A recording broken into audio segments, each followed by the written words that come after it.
রব্বুল আলামিন পবিত্র কোরআনে কারীমের মধ্যে সূরাতুল মুমিনুন এই সূরাটার আয়াতগুলোকে পর্যায়ক্রমে রব্বুল আলামিন এমন ভাবে সাজিয়েছেন মুমিনরা যে সফল কাম এবং কোন কারণে সফল কাম সেই কারণগুলো ধারাবাহিকভাবে আল্লাহ তাআলা তুলে ধরেছেন। কোন কারণে মুমিনরা সফল কাম হবে, মুমিনদের বৈশিষ্ট্যটা কেমন হবে, ঈমানদারদের চরিত্রটা কেমন হবে, কোন কারণে তারা সর্বশ্রেষ্ঠ, শুরুতে আল্লাহ পাক রব্বুল আলামিন ধাপে ধাপে সেই বিষয়গুলো বর্ণনা করেছেন। মুসলমান ভাইরা আমার একটু লক্ষ্য করেন, এই সূরার মধ্যে প্রথম 10 আয়াতের মধ্যে আল্লাহ তাআলা শুধুমাত্র মুমিনদের গুণাবলী তুলে ধরেছেন, মুমিনদের বৈশিষ্ট্য তুলে ধরেছেন। এই 10টা আয়াত দিয়ে রব্বুল আলামিন বোঝাতে চেয়েছেন পৃথিবীতে মুমিন যারা হবে এই 10টা আয়াত অনুযায়ী এই গুণাগুণ তাদের মধ্যে খুঁজে পাওয়া যাবে। জোরে বলেন সুবহানাল্লাহ। মুমিন তো শুধু দাবি করলে হবে না, মুমিন যাদেরকে বলবা তাদের মধ্যে এই যে 10টা আয়াত আল্লাহ পাক রব্বুল শুরুতেই দিয়ে দিয়েছেন মুমিনদের গুণাবলী সম্পর্কে, মুমিনদের বৈশিষ্ট্য সম্পর্কে সব কিছু আল্লাহ পাক খুলে খুলে বলে দিয়েছেন। সুবহানাল্লাহ। 10টা আয়াত পড়বেন, জিন্দেগীর সঙ্গে মিলাবেন আর নিজে নিজে ধারণা করবেন যে আপনি মুমিন নাকি অন্য কিছু হয়ে গেছে, আপনি ঈমানদার নাকি অন্য কিছু হয়ে গেছে। এই 10টা আয়াত পড়ে জিন্দেগীর সাথে যদি মেলানো যায় সে ব্যক্তি নিজেই বুঝতে পারবে যে আমি আসলে মুমিনের খাতায় আছি। তো আমার মুসলমান ভাইরা, আল্লাহ রাব্বুল আলামিন সেসব মুমিনরা নিশ্চয় সফল কাম, মুমিনরা সফল কাম এই কথা দিয়ে আল্লাহ পাক রব্বুল আলামিন শুরু করেছেন, কিন্তু তার শুরুতেই ছোট্ট একটা কথা জুড়ে দিয়েছেন সেই সব মুমিনরা সফল কাম। এবং কোন সব মুমিনরা সফল কাম সেটা ধারাবাহিকভাবে রব্বুল আলামিন তুলে ধরেছেন। পরবর্তীতে আল্লাহ বলেছেন আল্লাযীনা হুম ফি সালাতিহিম খাশিউন, মুমিন যারা মুমিনের দাবি করে, ঈমান আনার সঙ্গে সঙ্গে যারা নামাজ আদায় করে, শুধু নামাজ আদায় করে না ভীতি এবং বিনয়ের সাথে নামাজ আদায় করে। জোরে বলেন সুবহানাল্লাহ। নামাজ যারা হিসাব করে করে নামাজ আদায় করে, গুনে গুনে নামাজ আদায় করে, আল্লাহ পাক বলছেন এই যে আল্লাযীনা হুম ফি সালাতিহিম খাশিউন, যারা নিজেদের সালাতে ভীতি ও বিনয় অবলম্বন করে, নামাজ শুধু পড়ে না, নামাজে যখন দাঁড়ায় তখন একজনকে ভয় করে, তিনি কে? আল্লাহ পাক। একজনকে ভয় করে, আল্লাহ পাকের ভয়টা নিয়ে নামাজের মধ্যে দাঁড়ায় এবং সম্মানের সাথে বিনয়ের সাথে নামাজের মধ্যে দাঁড়ায়। নামাজের মধ্যে বান্দা যখন আল্লাহর ভয় নিয়ে দাঁড়াবে, উচ্ছৃঙ্খল কোনো ভাবটা মনের মধ্যে পাওয়া যাবে না, বাইরের কোনো ধ্যান কোনো ধারণা সে তার মনের মধ্যে পাওয়া যাবে না, কারণ সে একটা কথা নামাজের শুরুতে বলে দাঁড়িয়েছে, ইন্নী ওয়াজ্জাহতু ওয়াজহিয়া লিল্লাযী ফাতারাস সামাওয়াতি ওয়াল আরদা হানিফা ওয়া মা আনা মিনাল মুশরিকিন। নামাজটা শুরু করার শুরুতেই তো সাক্ষ্য দিয়েছে, ঘোষণা দিয়েছে আমি পৃথিবীর সব কিছু বাদ দিয়ে শুধুমাত্র আল্লাহ পাকের দিকে তাকিয়ে দাঁড়ালাম। সুবহানাল্লাহ। আল্লাহ রাব্বুল আলামিন বলেন এই ধারণা নিয়ে মুমিন যারা হবে, এই কথা সাক্ষ্য দেওয়ার পরে, ঘোষণা দেওয়ার পরে নামাজের মধ্যে যখন তারা দাঁড়াবে তাদের নামাজটা কেমন হবে? আল্লাযীনা হুম ফি সালাতিহিম খাশিউন। ওই কথাটা যারা বুঝবে, ইন্নী ওয়াজ্জাহতু ওয়াজহিয়া লিল্লাযী, এই আয়াতটা এই কথাটা যারা বুঝবে, বোঝার পরে যারা নামাজের মধ্যে দাঁড়াবে তাদের মধ্যে দুইটা জিনিস লক্ষ্য করা যাবে, দুইটা বিষয় তাদের মধ্যে খুঁজে পাওয়া যাবে। এক নাম্বার হলো তাদের মনের মধ্যে নামাজে যখন দাঁড়াবে তখন ভয় থাকবে শুধুমাত্র একমাত্র আল্লাহ। দুই নাম্বার যে বিষয়টা সেটা হলো নামাজের মধ্যে যখন দাঁড়াবে কোনো উচ্ছৃঙ্খল ভাব তাদের মধ্যে পাওয়া যাবে না, মশায় কামড়ালে লাফালাফি করবে না, বাইরের আওয়াজগুলো কানের মধ্যে আসবে না, ছোট বাচ্চারা বাহিরে চিল্লা পাল্লা করলে তাদের আওয়াজগুলো কানের মধ্যে আসলেও তাদের মধ্যে কোনো ক্রিয়া সৃষ্টি করতে পারবে না। শুধুমাত্র আল্লাহর ভয়টা মনের মধ্যে নিয়ে বিনয় এবং নম্রতার সাথে নামাজটা আদায় করবে। জোরে বলেন সুবহানাল্লাহ। এটাই হলো মুমিনের কোয়ালিটি, মুমিনের বৈশিষ্ট্য। এগুলো আমাদেরকে বুঝতে হবে। মুমিন তো শুধু দাবি করব আর ঈমান আনার পরে শুধু নামাজ পড়বো, পাঁচ ওয়াক্ত নামাজ, তাহাজ্জুদের নামাজ সহ, কিন্তু আল্লাহ রাব্বুল আলামিনের কোরআনের দেওয়া বিশ্ব নবীর হাদিসের মাধ্যমে জানানো এই বিষয়গুলো যদি আপনার আমার ভিতরে প্রবেশ করাতে না পারি তাহলে তো সেই মুমিন পরিমিত মুমিন হওয়া যাবে না। আল্লাহ পাক বলছেন নামাজের মধ্যে যারা দাঁড়াবে, ওই আয়াতটা যারা বুঝবে যে আমি সব কিছু বাদ দিয়ে শুধু আল্লাহর সামনে দাঁড়িয়ে গেছি, এই আয়াতটা বিশ্বাস করার কারণে এবং এটা বোঝার কারণে তার মনের মধ্যে দুইটা জিনিস হবে, আমি আল্লাহর ভয়টা তার মনের মধ্যে প্রবেশ করবে, আর দুই নাম্বারটা হলো বিনয়ের সাথে নামাজে দাঁড়াবে, কোনো কোনো কারণে নামাজের মধ্যে অন্য কোনো ধ্যান ধারণা ইবাদত করতে পারে না। মুসলমান ভাইরা আমার, প্রত্যেকটা আয়াত দিয়ে রব্বুল আলামিন মুমিন বান্দার কোয়ালিটিগুলো তুলে ধরেছে। মুমিন বান্দার বৈশিষ্ট্যগুলো একটার পর একটা রব্বুল আলামিন তুলে ধরেছেন। আল্লাহ রাব্বুল আলামিন পরবর্তী আয়াতে অর্থাৎ 3 নম্বর আয়াতে রব্বুল আলামিন বলছেন ওয়াল্লাযীনা হুম আনিল লাগবি মুরিদুন। জোরে বলেন আল্লাহু আকবার। আল্লাহ রাব্বুল আলামিন 3 নম্বরে মুমিনদের কোয়ালিটি বর্ণনা করতেছেন। মুমিন যারা হবে, ইমানদার যারা হবে, এই বৈশিষ্ট্যটা তাদের মধ্যে খুঁজে পাওয়া যাবে, সেটা হলো আল্লাহ পাক বলে যারা ইমানদার, যারা মুমিনের দাবি করবে, তারা বেহুদা কোনো কথা বলবে না, বেহুদা কোনো কাজ করবে না। অর্থাৎ যেই কাজটা বলার কারণে ইসলামের কোনো উন্নতি নেই, নিজের আমলের কোনো উন্নতি নেই, আমলের কোনো পরিবর্তন হবে না, জান্নাতে যাওয়ার পথে অর্জন হবে না, দুনিয়ার কথা নিয়ে এই সমস্ত মানুষগুলো কোনো বেহুদার কথা নিয়ে ব্যস্ত থাকবে না। শুধু বেহুদার কথা নয়, বেহুদা কোনো কাজ পর্যন্ত তারা করবে না। যদি বলেন সুবহানাল্লাহ। মুমিনের একটাই উদ্দেশ্য, একটাই চিন্তাধারা থাকবে, আমি যেই কথাটা বলবো সেই কথাটা যেন আমার আমলের খাতায়, আমলের ঝুড়িতে যে আঘাত করে, আমি যেই কাজটা করব সেই কাজটা যেন আমার জান্নাতে যাওয়ার রাস্তার কাজ হয়ে যায়। এই চিন্তাধারা দিয়ে মুমিন যারা হবে, ঈমানদার যারা হবে, তারা সেই চিন্তাধারা নিয়ে এগিয়ে যাবে। এজন্য আল্লাহ পাক বলছেন ওয়াল্লাযীনা হুম আনিল লাগবি মুরিদুন। যারা ঈমানদার হবে, মুমিন হবে, তাদের আরো একটা বৈশিষ্ট্য হবে বেহুদা কোনো কথাবার্তা, ফায়সা কোনো কথাবার্তা, নিজের জীবনে যেটা কাজে আসবে না, জান্নাতের পথেও যেটা হবে না, আমলের দরজায় যেটা ধাক্কা মারবে না, এই ধরনের সমস্ত কাজ এবং কথাবার্তা থেকে মুমিনরা দূরে থাকবে। জোরে বলেন সুবহানাল্লাহ। ঈমান আনবেন, ঈমান আনার পরে কিভাবে চলতে হবে, কোন পথে চললে ঈমানটা টিকে থাকবে এবং কোন পথে চললে জান্নাতে চলার পথটা সহজ হয়ে যাবে, এই আয়াতগুলো দিয়ে আল্লাহ রাব্বুল আলামিন একটার পরে একটা কোয়ালিটি তুলে ধরেছেন। সুবহানাল্লাহ। আমার মুসলমান ভাইয়েরা, আমরা মানুষ জাতিতে এমন জাতি, ঈমান আনলাম লা ইলাহা ইল্লাল্লাহ, এই কথা বলার মাধ্যমে আমরা ঈমান আনলাম। এই ঈমান আনার পরে ঈমানটাকে টিকিয়ে রাখার জন্য রব্বুল আলামিন যদি গাইডলাইন না দিতেন, ঈমানটা মজবুত করে রাখার জন্য যে গাইডলাইন দরকার, এইটা যদি বিশ্ব নবী এবং আল্লাহ যদি না দিতেন, অবশ্যই মানুষগুলো পথভ্রষ্ট হয়ে যেত। কারণ মানব জাতি এমনই জাতি।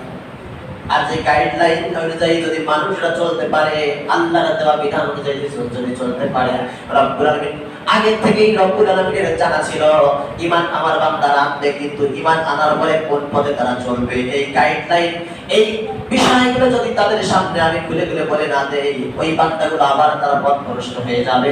এজন্য ঈমান আনার পরপরই কোন কাজগুলো বান্দাকে করতে হবে ধারাবাহিকভাবে রব্বুল আলামিন তুলে ধরেছেন। জোরে বলেন সুবহানাল্লাহ। ঈমান আনার কথা বলেছেন, ঈমান আনার পরে কোন পথে চললে সেই ঈমানটা টিকে থাকবে সেটা আল্লাহ পাক বলে দিয়েছেন। আমার মুসলমান ভাইয়েরা, এরপরে আল্লাহ তাআলা বলেন ওয়াল্লাযীনা হুম লিয-যাকাতি ফাঈলুন। জোরে বলেন আল্লাহু আকবার। মুমিনদের আরো একটা কোয়ালিটি আল্লাহ রাব্বুল আলামিন তুলে ধরেছেন 4 নম্বর আয়াতের মাধ্যমে। আল্লাহ পাক রব্বুল আলামিন বলছেন ওয়াল্লাযীনা হুম লিয-যাকাতি ফাঈলুন, যারা যাকাত আদায়ের ব্যাপারে কর্মতৎপর থাকে, মুমিন যারা হবে, যাকাতের ব্যাপারে তারা শক্তভাবে, জোরালোভাবে খোঁজ খবর নেবে যাকাত তার উপর ফরজ হয়েছে কিনা, যদি ফরজ হয়ে থাকে কত টাকা ফরজ হয়েছে এবং কত পরিমাণ যাকাত দিতে হবে। প্রত্যেকটা সম্পদ একটা একটা করে গুনে গুনে যাকাতের কাজটা তারা সম্পন্ন করবে। যতক্ষণ পর্যন্ত আল্লাহ রাব্বুল আলামিনের কোরআনের একটা বিধান কোন মুমিন মানতে পারবে না, একটা বিধানকে বাদ রেখে দেবে, ততক্ষণ পর্যন্ত ঈমানদার পরিপূর্ণ মুমিন হতে পারবে না।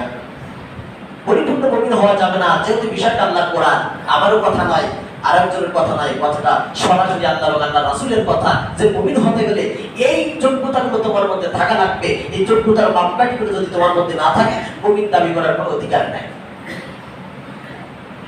আল্লাহ রাব্বুল কোরআন বলেছেন যাকাত তারা দেবে, শুধু যাকাত দেবে না, কর্ম তৎপরতা দেখাবে। যাকাত দেওয়ার জন্য মুমিনরা ব্যস্ত হয়ে যাবে।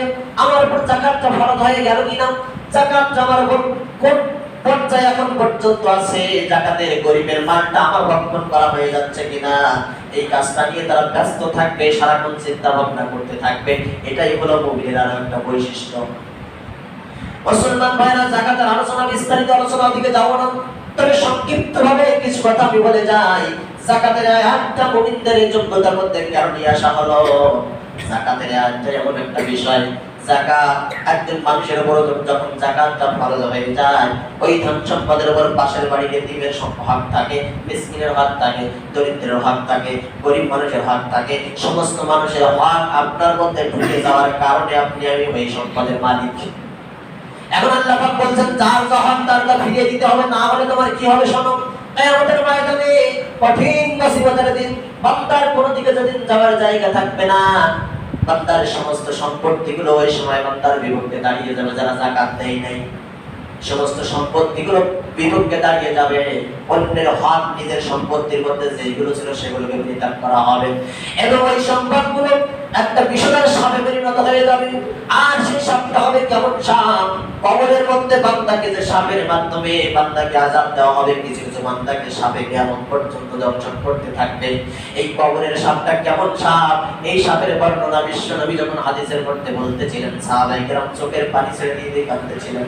কেমন সাপের বর্ণনা বিশ্বনবী দিলেন, কবরের সাপটার বর্ণনা করতে যে বিশ্বনবী বললেন, কবরের মধ্যে বান্দাকে যে সাপে দংশন করবে, কামড় মারবে, ওই সাপটার এমন বিষধর সাপ হবে, সাপটার মাথা থেকে সমস্ত পশমগুলো পর্যন্ত উঠে গেছে।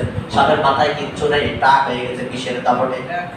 আর সেই বিষের পরিমাণটা এমন হবে, ওই সাপটার কবরের মধ্যে অসংখ্য সাপের মধ্যে থেকে মাত্র একটা সাপ যদি কবরের উপরের মাটিটা ভেদ করে মাথাটা আল্লাহর জমিনে উঠাতে পারত, আল্লাহর জমিনে মাথা উঠে কিছু করা লাগবে না, শুধুমাত্র একবার একটা নিঃশ্বাস যদি আল্লাহর জমিনের উপরে ছেড়ে দেয়, মুহূর্তের মধ্যে গোটা জমিনটা এত বেশি বিষাক্ত হয়ে যাবে।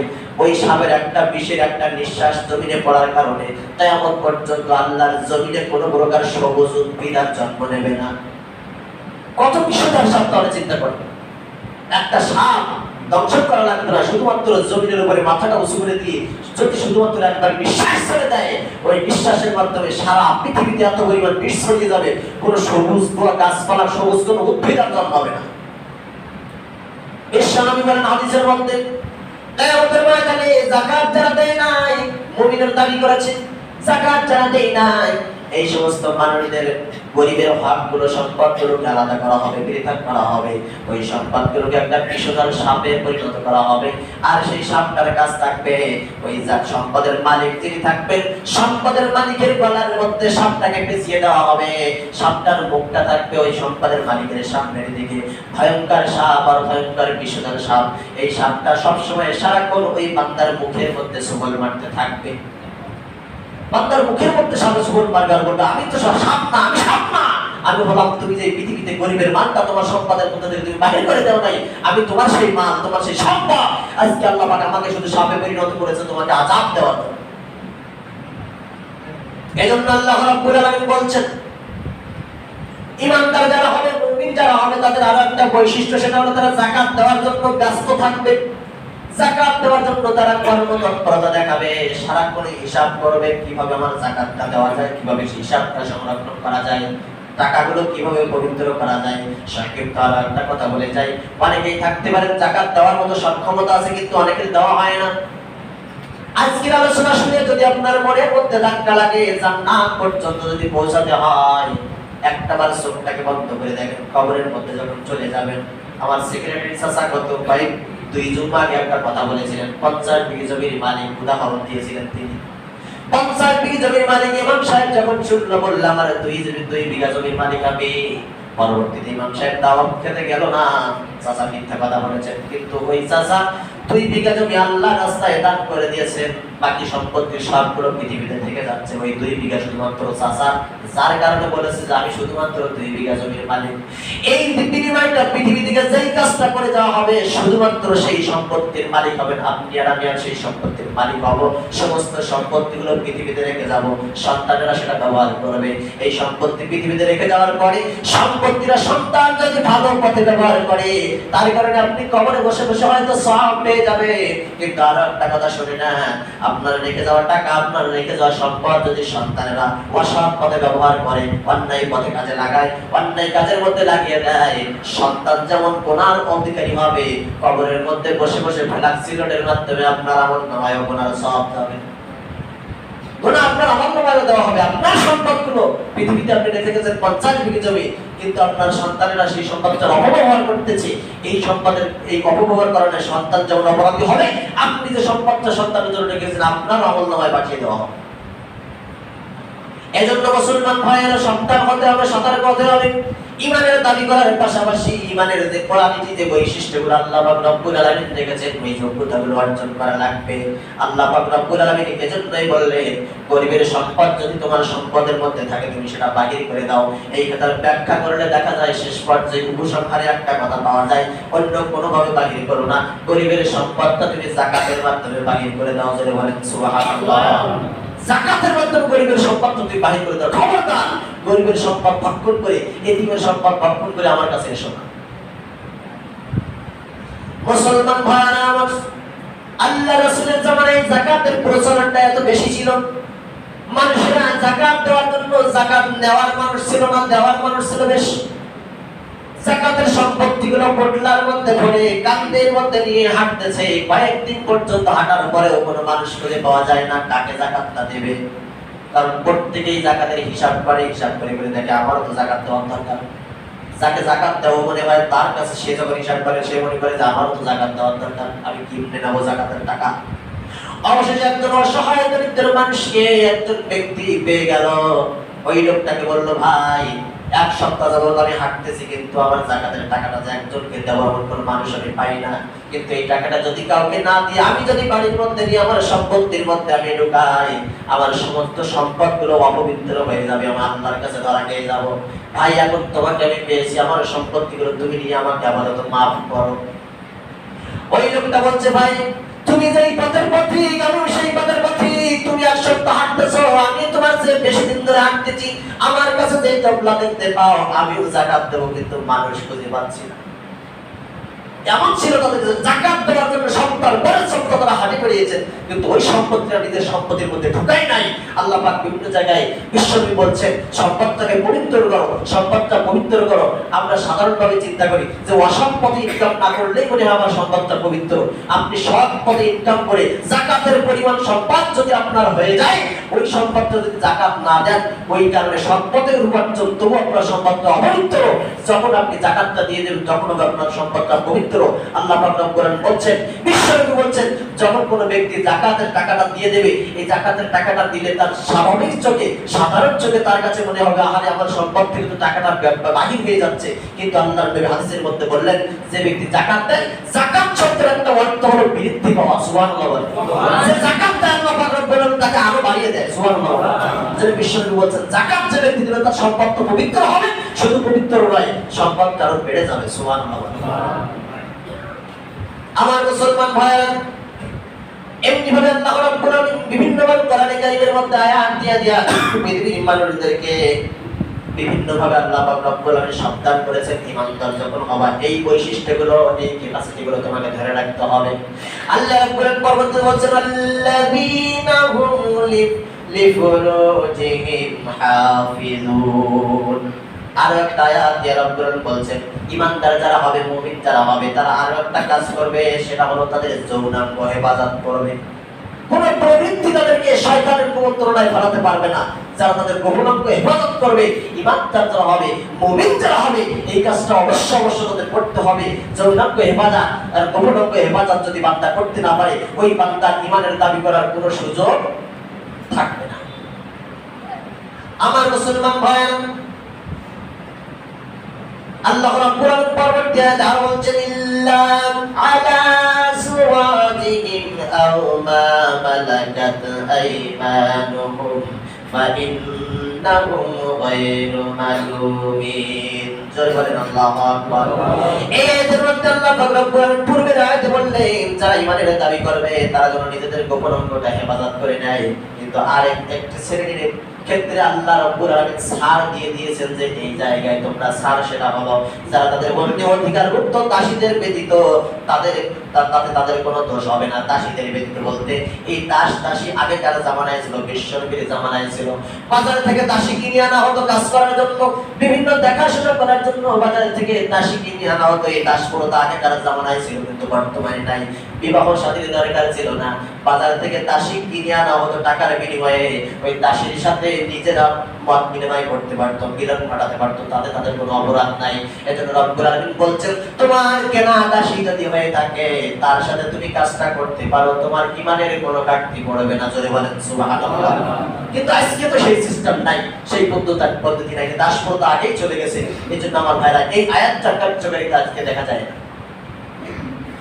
প্রিয় মুসলমান ভাইরা আমার, আল্লাহ রাব্বুল আলামিন কিভাবে ধারাবাহিকভাবে পর্যায়ক্রমে বিভিন্নভাবে কথা তুলে ধরেছেন। দুইটা বিষয় আল্লাহ রাব্বুল আলামিন বললেন, একটা বিষয় ছাড় দিয়ে দিলেন, যদি তোমরা এটা করতে পারো তোমাদের এই কারণে তোমাদের কোনো গুনাহ হবে না, অপরাধ লেখা হবে না। কিন্তু বান্দা এর বাইরে যদি তোমরা পড়ে যাও, অর্থাৎ বর্তমান সময়ের কথা বলা যায়, বর্তমান সময়ে দাসপ্রথা নেই, দাসপ্রথা উচ্ছেদ হয়ে গেছে, দাস-দাসীর প্রচলনটা কোনো নাই, ওইটার চিন্তা ভাবনা আমাদের নাই। আমাদের একটাই সিদ্ধান্ত, একটাই চিন্তা, ঈমানের দাবি যে করতে, ঈমান তো যখন থেকে করবেন না কেন, ঈমানের দাবি করার সঙ্গে সঙ্গে গোপনাঙ্গের হেফাজত করতে হবে। এটা আল্লাহ পাকের কথা। ঈমানের দাবি করবো বান্দা, তুমি মুমিন হবা, খবরদার বান্দা তুমি হেফাজতে চলো, নিজের ঈমানকে তুমি নিজেই হেফাজত করো। সুবহানাল্লাহ বলেন। সব কিছু রব্বুল আলামিন খুলে খুলে বলছেন। আল্লাহ রাব্বুল আলামিন পরবর্তী আয়াত দিয়ে আরো জানাচ্ছেন, ঈমানদার যারা হবে তাদের মধ্যে শরীয়তের সীমা লঙ্ঘন হয়ে যায়, এই ধরনের কাজ কোন ঈমানদার করতে পারবে না। নিজের দ্বারা হোক আর অন্য লোকের দ্বারা হোক, শরীয়তটা নষ্ট হয়ে যায়, শরীয়তের ধারা নষ্ট হয়ে যায়। অর্থাৎ শরীয়ত যে বিধানগুলো দিয়েছে মানুষকে ইসলামের পথে চলার জন্য, শরীয়ত যে বিধানগুলো রেখেছেন, ওই পথটা রহিত হয়ে যাক, ওই পথটা বন্ধ হয়ে যাক, এই ধরনের কোনো কাজ কোনো মুমিনের দ্বারা হবে না। এটাও মুমিনদের একটা বৈশিষ্ট্য। প্রিয় মুসলমান ভাইরা, এমনি ভাবে আল্লাহ রাব্বুল আলামিন বলতে বলতে কোরআন কারীমের মধ্যে অসংখ্য আয়াত দিয়ে আল্লাহ পাক রব্বুল আলামিন জানিয়েছেন। শুধুমাত্র সূরা হুজরাতের 10 নম্বর আয়াত পর্যন্ত, সূরা হুজরাত সূরা মুমিনুনের 10 নম্বর আয়াত পর্যন্ত শুধুমাত্র মুমিনদের কোয়ালিটি বর্ণনা করা হয়েছে। আল্লাহ পাক রব্বুল আলামিন এক পর্যায়ে বলছেন, আল্লাযীনা হুম আলা সালাওয়াতিহিম ইউহাফিজুন। পূর্বেই বলছি যারা মুমিন হবে, ঈমানদার হবে, তারা নামাজ আদায় করবে ভীতির সাথে, বিনয়ের সাথে। ওই কথাটা মুমিনদেরকে আর একবার শেষে এসে গুরুত্ব বোঝানোর জন্য আর একবার আল্লাহ পাক রব্বুল আলামিন স্মরণ করে দিচ্ছেন। যারা ঈমানদার হবে তারা তাদের নিজেদের সালাত সমূহকে পরিপূর্ণভাবে হেফাজত করবে। নামাজের গুরুত্ব কত বেশি দিয়েছেন আল্লাহ, পূর্বে একবার বলেছেন, কয়েকটা আয়াত থেকে পিছনে এসে আবার বলছেন, যারা ঈমানদার হবে, মুমিনের দাবি করবে, যারা তাদের নামাজকে পরিপূর্ণভাবে হেফাজত করবে, কোনো দিক থেকে বিন্দু পরিমাণ ছাড় যাবে না। নামাজ যখন সামনে আসবে, বান্দা নামাজটা আদায় করার জন্য পাগলের মতো হয়ে যাবে। কিন্তু বর্তমান জামানা আমরা আমাদের মধ্যে লক্ষ্য করা যায়, জুমার নামাজের দিনে বেশিরভাগ এই ঘটনাটা ঘটে, ফরজ নামাজের সালাম বেরোলে মোনাজাত করার সময় হয়। বুঝে পড়ি কি ঠিক আছে? টাইম কত হয়েছে আমার মুসলমান ভাইরা, জুমার নামাজ কয় রাকাত বলেন তো? 2 রাকাত। কয় রাকাত? আমরা জানি না যে জুমার নামাজ কয় রাকাত, তা বলবো কয় রাকাত, তোর তো মানতেই হবে, এটা স্বাভাবিক ব্যাপার। আমরা অধিকাংশ মানুষ মনে করি যে জুমার নামাজ মানে 2 রাকাত। 2 রাকাত যখন নামাজ, তো বাকিগুলো আর পড়ার তোমাদের কথা নাই, ও পড়ানোর দরকার নেই, থাক, কাজ আছে চলে যায়। জুমার নামাজ 10 রাকাত, শুনে রাখেন, জুমার নামাজ 10 রাকাত। 2 রাকাতের আগে আছে 4 রাকাত, পরে আছে 4 রাকাত, মাঝখানে আছে 2 রাকাত। জুমার নামাজে যে 2 রাকাত, ফরজ নামাজে 2 রাকাত, জোহরের নামাজে ফরজ কয় রাকাত? 4 রাকাত। এই 4 রাকাত ফরজ জোহরের নামাজে, কিন্তু শুক্রবারে 2 রাকাত কেন করা হলো? খুতবা থাকার কারণে, এইখানে বিশেষ একটা গুরুত্ব বোঝানোর কারণে 2 রাকাত নামাজকে এখানে কমিয়ে দেওয়া হয়েছে। তারপরে 2 রাকাত নামাজের মর্যাদা দেওয়া হয়েছে খুতবার মাধ্যমে। রাসূল পাক সাল্লাল্লাহু আলাইহি ওয়াসাল্লাম হাদিসের মধ্যে বলছেন, 2 রাকাত নামাজ তোমাদেরকে কমিয়ে দিয়েছি, এজন্য তোমরা আনন্দিত হও, তাতে সমস্যা নাই। কিন্তু একটা কাজ তোমাদের করতে হবে, 2টা খুতবা 2 রাকাত নামাজের জন্য কিন্তু তোমরা পেয়ে গেছো। সুবহানাল্লাহ বলেন। সুবহানাল্লাহ। এই 2টা খুতবার ব্যাপারে বিশ্বনবী বলছেন, জুমার নামাজে 2টা খুতবা, একটা হচ্ছে বাংলায় চলে আমাদের জামানায়, আমাদের দিকে, পরবর্তীতে নামাজের আগে আরেকটা আরবিতে দেওয়া হয়। আল্লাহর নবী বলছেন, এই 2 রাকাত, এই 2টা খুতবা তোমরা এমন ভাবে শুনবা, খুতবার সময় কথা বলা তো দূরের কথা, কোন মানুষের কোনো ডিস্টার্ব হয় এমন কোনো কাজ তোমরা করতে পারবে না। কারণ জুমার নামাজের যে খুতবা, এই খুতবাটা শোনা আল্লাহ পাক রব্বুল আলামিন ওয়াজিব করেছেন। সুবহানাল্লাহ। আমরা সাধারণত কি করি, এই খুতবা চলাকালীন অনেকে এমন ভাবে কথা বলি, এমন জোরে কথা বলি, যাতে হুজুরেরও কথা বলা ডিস্টার্ব হয়, মনোযোগ সেদিকে চলে যায়। কিন্তু সম্পূর্ণ নিষেধ করেছেন, হারাম করেছেন, এটা ওয়াজিব তরফ হয়ে যাবে। আর ওয়াজিব হলে ফরজের কাছাকাছি বিধান, ওয়াজিব তরফ করলে আপনাকে তওবা করতে হবে। মুসলমান ভাইরা আমার, সাবধান হয়ে যেতে হবে, সতর্ক হয়ে যেতে হবে। যদি মারাত্মক প্রয়োজন হয়, আপনি আস্তে আস্তে যদি আপনার প্রয়োজন থাকে, তাকে উঠে নিয়ে আপনি বাইরে চলে যান, যে বাইরে কথা বলেন। খবরদার খুতবা চলাকালীন সময় কেউ কোনো কথা বলবো না। যদি নিজের ব্যস্ততা থাকে, নিজের ব্যস্ততা নিজের মধ্যে সীমাবদ্ধ রেখে আর একজনকে ক্ষতি করবেন না, এই দাবি আমি আপনাদের কাছে রাখলাম। খুতবা চলাকালীন সময় কোনো কথা হবে না। যদি কথা বলেন, ওয়াজিব আপনি নিজে ধারণ করে ফেলবেন। আমার মুসলমান ভাইয়েরা, জুমার নামাজ 10 রাকাত। এই 10 রাকাত নামাজ যদি কোনো বান্দা না আদায় করে, 2 রাকাত তো ফরজ, আর বাকি 4 রাকাতকে সুন্নাত বানায় বানানো হলো। এই সুন্নাতের মধ্যে আবার ভাগ করা হয়েছে, সুন্নাতটা ভাগে ভাগে বিভক্ত। সুন্নাতে মুআক্কাদা আছে, সুন্নাতে গায়রে মুআক্কাদা। এই জুমার নামাজের এই সুন্নাতটা এমন একটা নামাজ, শুধু জুমার নামাজের নয়, 5 ওয়াক্ত নামাজের সাথে যে সুন্নাত নামাজগুলো আল্লাহ পাক রব্বুল আলামিন রেখেছেন, আমরা সাধারণত সারাক্ষণ সময় অতি ব্যস্ততা যখন থাকে, নামাজ পড়ার কোনো সময় পাচ্ছি না, এমন চাপের মধ্যে বিপদের মধ্যে পড়ে গেছি, তড়িঘড়ি করে আমরা ফরজ নামাজটা আপাতত পড়ে নিই, ঠিক না? আমি মারাত্মক ব্যস্ততার মধ্যে আমি নামাজ দাঁড়ানোর কোনো সুযোগই নাই, যেভাবে হোক নামাজ তো মিস করা যাবে না, নামাজ তো বাদ দেওয়া যাবে না। আপাতত ফরজ নামাজটা অনেক সময় অনেকে পড়ে নেয়, কিন্তু এই সুন্নাত নামাজের সাথে যে সুন্নাত, এই সুন্নাতের গুরুত্বটা কত! সুন্নাতে এই সুন্নাতটার ভাগটা এমন পর্যায় পর্যন্ত চলে গেছে, এই সুন্নাতটা যদি ধারাবাহিকভাবে আপনি আর আমি ছেড়ে দিতে থাকি, আপনাকে আমাকে গুনাহের বোঝা টানতে নেওয়া লাগবে। এই সুন্নাত যদি ধারাবাহিকভাবে আপনি ছেড়ে দেন, বিনা ওজনে বিনা কারণে আপনি সুন্নাত ছেড়ে দিয়ে চলে যাচ্ছেন, নামাজ পড়তে আসতেছেন সওয়াব নেওয়ার জন্য, ওই নামাজ ছেড়ে দেওয়ার কারণে গুনাহের বোঝা মাথায় নিয়ে আপনাকে বাড়ি যাওয়া লাগবে। এখন চিন্তা করেন, আজকের পর থেকে সুন্নাত না পড়ে কারা কারা যাবেন? যারা যাবেন তারা যাই, আমার কিছু বলার নেই। আমার মুসলমান ভাইয়েরা, আল্লাহ রাব্বুল আলামিন মুমিনদের কোয়ালিটি সম্পর্কে বিভিন্ন বর্ণনা করলেন, ঈমানের হেফাজত করার কথা বলছেন। বান্দার ঈমান বা ঈমান আনার সঙ্গে সঙ্গে ঈমানের পথে চলবা, কোন পথে চললে তোমার ঈমানটা হেফাজত থাকবে, আমি আল্লাহ তোমাদেরকে বলে দিলাম, এই পথে তোমরা চলতে থাকো। কিন্তু বর্তমান জামানায় কিছু কথা না বললেও নয়, সমসাময়িক সময়ে কিছু কথা উঠে এসে যায়। দ্বীনের পথের কিছু রাহবার, যারা আল্লাহর কোরআনের খাদেম বলে দাবি করে, মানুষদেরকে হেদায়েতের পথে ডাকে, বড় বড় হুজুর মাথার মধ্যে পাগড়ি লাগাইয়া, শরীরের মধ্যে জুব্বা লাগাইয়া, মানুষের ঈমানটা তারা নিজে হাতে অনেকেই নষ্ট করে দেয়, যার কারণে মানুষের ঈমানটা কখন যে পিছনের রাস্তা দিয়ে চলে যায় মানুষ নিজেই বুঝতে পারে না। ছোট্ট সংক্ষিপ্ত একটা ঘটনা আমি আপনাদের সামনে তুলে ধরবো, 3 থেকে 4 দিন আগের ঘটনা। ইন্টারনেট ফেসবুক দুনিয়ায় যারা করেন তারা বুঝতে পারবে, বাংলাদেশের একজন বিখ্যাত বক্তা কিন্তু অধিকাংশ লোকে তাকে কুখ্যাত বক্তা বলে। নাম আমি বলবো না, মনে করবেন হুজুর মনে হয় মসজিদের মেম্বারে বসে কিবোর্ড করতেছে। কিবোর্ড করা হারাম না জায়েজ? কথা বলেন। কিবোর্ড করা হারাম? হারাম। শুধু হারাম নয়, 3 থেকে 4 বার, আরো যত বেশি বার বলেন সববার হারাম। কিবোর্ড কোনো মতে করা যাবে না। কিবোর্ডের অপরাধটা কেমন? আল্লাহর নবী বললেন, তোমার একজন ভাই যদি পৃথিবীর জমিনে আল্লাহ দিয়ে থাকে, সেই ভাইটা যদি মৃত্যুবরণ করে, ওই মৃত ভাইয়ের গোশতটা কেটে কেটে নিজের মুখ দিয়ে খাওয়াটা যেমন হারাম, গীবত করা ততটাই হারাম। নাউজুবিল্লাহ। শুধু তাই নয়, গীবত এমন একটা বিষয়, বান্দা যখন গীবতের মধ্যে জড়িয়ে যায়, এই গীবতটা আমি যদি কোনো বান্দার নামে গীবত করি, ওই বান্দার নামে গীবত করার কারণে আমার আমলনামা থেকে সবগুলো কেটে কেটে ওই বান্দার আমলনামায় দেওয়া হয়। আমি আপনার নামে গীবত করব, আমার আমলনামা থেকে সব কেটে আপনার আমলনামায় চলে যাবে, লাভ হবে আপনার? আমার কোনো লাভ হবে না, আমার ক্ষতি হবে। আল্লাহর একজন ওলি, তার নামে গীবত করেছেন ওই সমসাময়িক জামানার একজন মানুষ এসে খবর দিচ্ছেন আল্লাহর ওলিকে, আপনার নামে গীবত করেছে, আপনার নামে এই আজেবাজে মন্তব্যগুলো করেছে। আল্লাহর ওলি তার কাছে টাকা বাইর করে দিলেন, জলদি চলে যাও, বাজারে যাও, মিষ্টি নিয়ে আসো। কেন? আমার নামে যে গীবত করেছে, আমি ওকে দেখতে যাবো, আমার বাড়ি যাবো, তুমি শীঘ্র মিষ্টি কিনে নিয়ে আসো। আশ্চর্য হয়ে যাচ্ছে, আপনার নামে এত আজেবাজে কথা বললো, আর আপনি আর মিষ্টি নিয়ে তার বাড়িতে যাবেন না? বলছে তুমি নিয়ে আসো। আগে মিষ্টি আনা হলো, তার বাড়িতে যে সালাম দিয়ে উঠছে, হাতে হাত দিয়ে গলাগলি করে খুব আনন্দের সাথে বলছে, আপনার নামে আমি এত কিছু বললাম আর আপনি এই ভালোবাসা দেখাচ্ছেন। আল্লাহর ওলি বলছেন যে ভালোবাসা আমি কেন দেখাচ্ছি তুমি কি বুঝতে পারতেছো না? আমার নামে গীবত করার কারণে তোমার ছবিতে যা ছিল সব আমার ছবিতে চলে আসছে, আমি সেই আনন্দে তোমাকে মিষ্টি দিয়ে দেখতে আসছি। সুবহানাল্লাহ বলেন। এজন্য গীবত এমন একটা বিষয়, কখনো গীবত করা যাবে না, কিন্তু একটা ক্ষেত্রে গীবত করার পারমিশন শরীয়ত অনুমোদন দিয়েছে। সেই বিষয়টা হলো কোন ব্যক্তির কারণে যদি শরীয়তের কোনো ক্ষতি হয়, কোন ব্যক্তির কারণে একজন মানুষের ঈমান যদি নষ্ট হয়, ওই ব্যক্তির এই কথাটা নিয়ে গীবত করা যায়। সুবহানাল্লাহ।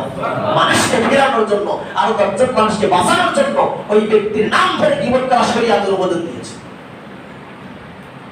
আমার মুসলমান ভাইরা, সময় সংক্ষেপে বলে যায়, বর্তমান জামানার ভাইরাল গিরিতে একজন বক্তা, নামটা আমি বলবো না, আপনারাই বুঝতে পারবেন, কিন্তু স্টেজে উঠে একটু নাচানাচি বেশি করেন। এমন ঝোল মেরে টান দেবে মনে করেন মাথার পাগড়ি মনে হয় কখন ছুটকে চলে যাবে, তার খবর নাই। আশপাশে যত মানুষ থাকে সবগুলো মাজনের মতো আবার পাগল হয়ে যায়।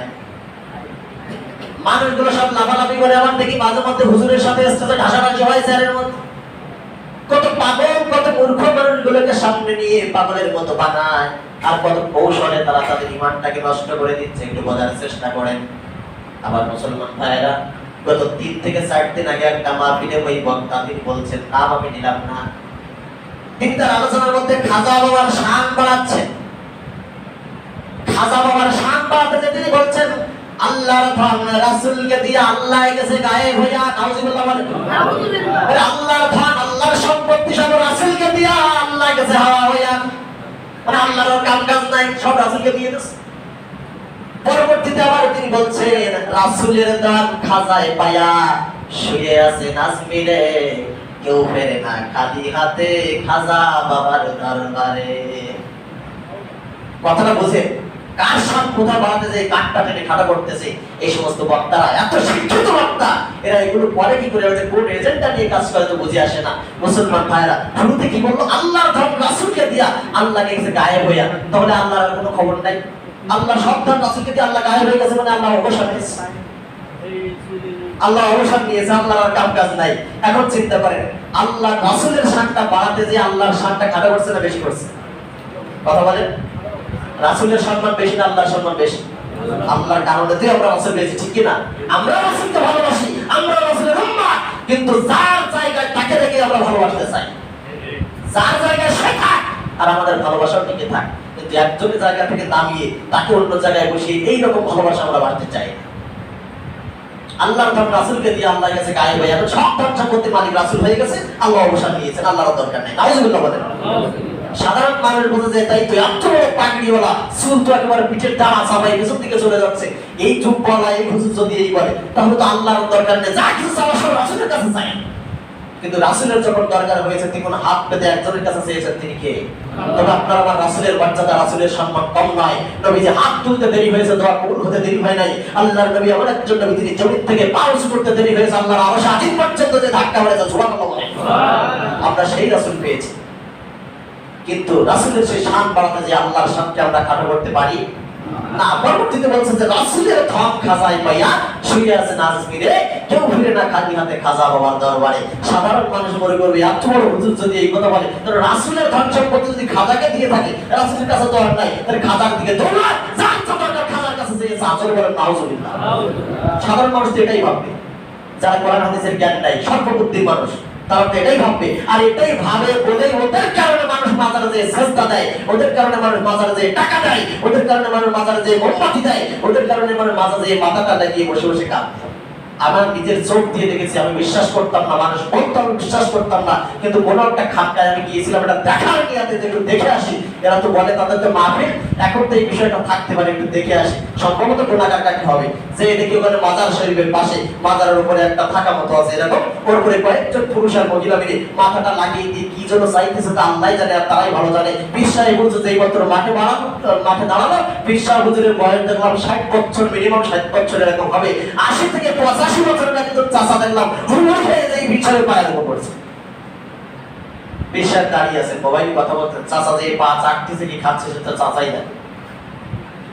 আমার মুসলমান ভাইরা, উনি যদি হকপন্থী পীর হয়, তাহলে বাবার বয়সী মানুষ পায়ে বড়ি থাকলে উনি কি দেখতে পারতেন? কখনো পারতেন না। কিন্তু পূর্বের জামানার পীর সাহেব যারা ছিল, তারা ভালো ছিল, আর তাদের নামটা ভাঙিয়ে চলিয়ে খাইতে খাইতে বর্তমান জামানার পীররা এই পর্যন্ত এসেছে, সমাজ থেকে নষ্ট করে ফেলতেছে। আমার মুসলমান ভাইরা বলে কেউ ফেরে না খালি হাতে খাজা বাবার দরবারে। এই কথা তো আমি তো দেখি বাস্তবতা সম্পূর্ণ ভিন্ন। কারণ আমি যেটা দেখি, যেটা দেখা যায় বর্তমান সময়ে, কেউ তো যায় না খালি হাতে খাজা বাবার দরবারে। কেউ টাকা নিয়ে যায়, কেউ মুরগি নিয়ে যায়, কেউ মোমবাতি নিয়ে যায়, কেউ কি খালি হাতে যায়? খাজার দরবারে যারা যান তারা কেউ না কেউ কিছু দিয়ে আসে। কিন্তু ওই কথা তো উল্টা করে বললো যে কেউ ফেরে না খালি হাতে। আমি তো দেখি কেউ যায় না খালি হাতে। ফেরে না খালি হাতে কি করে হলো? আমার মুসলমান ভাইরা, এই সূক্ষ্ম সূক্ষ্ম বিষয়, এটা চরম মারাত্মক একটা বড় ধরনের শিরক। আর এই শিরকটা যতক্ষণ পর্যন্ত বান্দার আমলনামা থেকে দূরীভূত না হবে, আল্লাহ পাক বলছেন বান্দা তো সব গুনাহ আমি মাফ করব, কিন্তু এই শিরকের সামান্যতম গুনাহ যদি তোর আমলনামায় থাকে, আমি আল্লাহর কাছ থেকে কখনো ক্ষমা পাবি না, মাফ পাবি না, ঈমানদার দাবি করার কোনো অধিকার থাকবে না। ঈমানটা তোর যে কখন চলে গেছে বান্দা নিজেই বুঝতে পারবি না। আমার মুসলমান ভাইরা, এইজন্য সবাই কথায় কান না দিয়ে ভালো মন্দ যাচাই করে আসুন আমরা সবাই ইসলামের সঠিক দিকটা বোঝার চেষ্টা করি। লম্বা টুপি দেখলে তার পাগল না হয়ে যায়, লম্বা পাগড়ি দেখলে তার পাগল না হয়ে যায়। মাহফিলে বক্তায় করতে যে যেই বক্তা বেশি হাসাতে পারে, যেই বক্তা বেশি লাফাতে পারে, এই ধরনের বক্তা দাওয়াত না দিয়ে একটু খোঁজ খবর নেই যে কোন বক্তার আমলে মানুষের উপর বেশি আসার পড়ে, কোন বক্তার আলোচনার কারণে মানুষগুলো সমাজের অশ্লীল কাজ ছেড়ে দিয়ে দিনের পথে আসে। কিন্তু বর্তমান জামানায় আমরা তো মাহফিল করি, অনেকগুলো মাহফিল হয়ে গেছে, গত তিন চার দিন একটা মাহফিল করার পরে গতকালকে সাতক্ষীরায় আসছি আমি। তো মাহফিল তো আমরা করি, আমরা বক্তারা হয়ে গেছি স্বার্থপর। এই স্বার্থপর বক্তা বলতে কেমন, মাহফিলে যখন উঠি তখন নতুন একটা মাহফিলে গেলে আমাদের মনে থাকে যে বেশ একটা চিল্লাচিল্লি লাফালাফি করবো, মানুষগুলো একটু বেশি হয়েছে লাফালাফি করবে, আমলিয়াদের কোনো কিছু বলার দরকার নেই। এইভাবে যদি পরিবেশটা মজিয়ে রেখে আসতে পারি, আগামী বছর আমার তাওয়া কিটা ঠেকানো। বর্তমান জমানার মানুষগুলো এরকম, শ্রোতাগুলো এরকম হয়েছে, আমলিয়াদের কোনো খবর নাই। অধিকাংশ বক্তার মাহফিলে যাবেন, মাহফিল থেকে বাসায় এসে বালিতে মাথা লাগিয়ে একটু চিন্তা করে দেখবেন, মাহফিলে তো এই 2 ঘন্টা 3 ঘন্টা সময় দিয়ে আসলাম, আহারে 3 ঘন্টা আলোচনার মধ্যে থেকে আমি কি শিক্ষা নিলাম, আগামীকাল সকাল থেকে আমার কোন জিনিসটা আমি পরিবর্তন করব, এই সিদ্ধান্ত, এই ধরনের কোনো বিষয় যদি ওই বক্তার আলোচনার মধ্যে খুঁজে পাওয়া না যায়, ওই বক্তাকে একেবারে বয়কট করে দেন, এলাকার মধ্যে ঢুকতে দিয়ে না। মাহফিল তো তার দূরের কথা, কারণ ওরা এসে শুধু খাও টাকা নিয়ে যায়, ওরা এসে মানুষকে কোনো হেদায়েতের কথা শোনাতে পারে না, মানুষ যে সত্যের পথে সঠিক পথে আনবে এই ধরনের কথা যারা বলতে পারে না, তাদের কি খাওয়া টাকা দিয়ে লাভ আছে ভাই? কোনো লাভ নাই। কিন্তু বর্তমান জামানায় কি হয়, ধারাবাহিকভাবে তাফসীর আলোচনা যারা করে, মানুষ আস্তে আস্তে পিছন থেকে ওঠা শুরু করে যে এ হুজুর হবে না, এ বেশি লাফাতে পারে না, বেশি চিল্লাচিল্লি করতে পারে না। একটু চিন্তা করে দেখেন, যারা প্রকৃত তাফসীর করতে তাদের আজকে ভাত নেই। যারা বেশি লাফালাফি, স্টেজে উঠে গান বাজনা করা করি, বিভিন্ন রকম ফালতু হাসি তামাশার কথা নিয়ে আসবে, 50,000 60,000 70,000 টাকা দিয়ে আমরা তাকে এই মাহফিল বসাই। কিন্তু এগুলো উচিত ছিল না। এইগুলো করার কারণে সমাজটা নষ্ট হয়ে যাচ্ছে, আমাদের ঈমানটা পিছনের দরজা দিয়ে কখন যে বাইরে হয়ে যাচ্ছে আমরা নিজেরাই বুঝতে পারতেছি না। সময় অনেক হয়ে যাচ্ছে। সম্মানিত ভাইরা, ঈমানদারদেরকে যে কোয়ালিটি আল্লাহ রাব্বুল আলামিন দান করেছেন, আসলে সবাই আমরা সেই কোয়ালিটিগুলো ধরে কারো কাছে যাওয়ার দরকার নেই, কোরআনের কাছে আসেন, হাদিসের কাছে আসেন, সেই নিয়ম অনুযায়ী ঈমানটাকে মজবুত করার জন্য কোরআনের বিধানগুলো, হাদিসের বিধানগুলো আপনার আমার জিন্দেগিতে মেনে চলার তৌফিক আল্লাহ রাব্বুল আলামিন দান করুন। আমার তৌফিক ইল্লা বিল্লাহ। আসসালামু আলাইকুম ওয়া রাহমাতুল্লাহ।